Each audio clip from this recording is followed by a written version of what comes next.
ওয়ালাইকুম রহমতুল্লাহি ওবারাকাতু। চলমান যেই বরিশালের মেয়র মেয়র ঘোষণার জন্য মেয়র পদপ্রার্থী যে মুফতি ফয়জুল করিম চরমুনাই পীর সাহেব, তার একটা সংবাদ সম্মেলন ঘিরে যে একটা মেয়ে সাংবাদিকের একটা প্রতিবেদন, যে একটা ইসলাম বিদ্বেষী আচরণ করেছে সাংবাদিক এক মহিলা। আমি তার সাংবাদিকতার প্রতিটা প্রতিবেদন, তার সাংবাদিকতার বয়স এবং তার সাংবাদিকতার প্রতিবেদন, সেই সাথে তার সাংবাদিকতার কর্মজীবনের যে সময়টুকু, তার প্রতি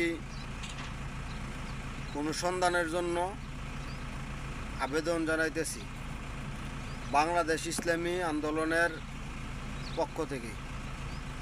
কেন আমার কাছে মনে হচ্ছে এটা ইসলাম বিদ্বেষী একটা চক্রান্ত, উদ্দেশ্যমূলক একটা আচরণ বা একটা প্রতিবেদন। চরমুনাই পীর সাহেব মুফতি ফয়জুল করিম সংবাদ সম্মেলন করছে তার মেয়র পদ বহালের জন্য।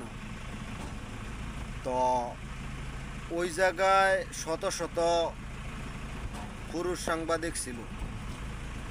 তো ওই জায়গায় একটা দুধের সেনা কিভাবে ঢুকলো, দুধের সেনাটা বোঝেন নাই? গরুর চেনা যেরকম 40 কেজি দুধের মধ্যে এক ফোঁটা গরুর মুত ফরলে যেরকম, আমিও মনে করি মহিলা সাংবাদিক মুতের চেয়ে আরও অদম।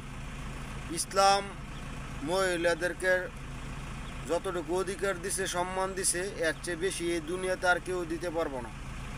তো সে বলছে যে সে মেয়র হয়ে কী করব বা কী করব, এখনই সে মেয়েদেরকে সংবাদ সম্মেলনও যাইতে দেয় না। মেয়েদের অধিকার কতটুকু বুঝাই দিব বা কী হইব, কী সুযোগ সুবিধা পাইব। সে যদি বলতো যে আমার বাক স্বাধীনতা বা আমার একটা মৌলিক অধিকার আমি যাওয়ার সংবাদ সম্মেলন, সংবাদ গ্রহণের জন্য, তাইলে মাইনে নিতে পারতাম। কিন্তু না, সে উদ্দেশ্য প্রণোদিতভাবে হেয়পন্ন করার জন্য আর ইসলাম বিদ্বেষী মতবাদ প্রচারের জন্য সে কি করছে,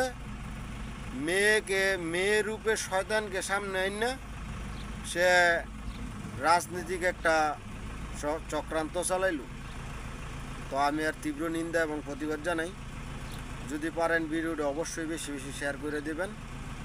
আর আমি জোর দাবি জানাই, ওই মহিলা সাংবাদিকতার পেশার যে কর্মসময়টুকু ছিল, তার মধ্যে তার প্রতিবেদনগুলো যাচাই করাও।